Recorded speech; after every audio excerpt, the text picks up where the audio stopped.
Pán Vančo, vy tu hovoríte niečo o slobode slova. Práve sme to tu videli u pani Števulovej, ktorá pomaly nabadala, že aby môj kolega pán Macašek prehodnotil, že sa prihlási vôbec do faktickej.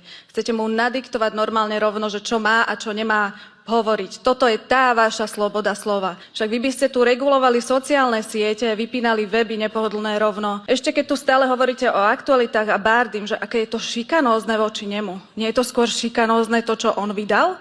Že na knihu dal Roberta Fica a ešte nadpis s posadnutým otcom. Toto má byť v poriadku v našej spoločnosti, áno?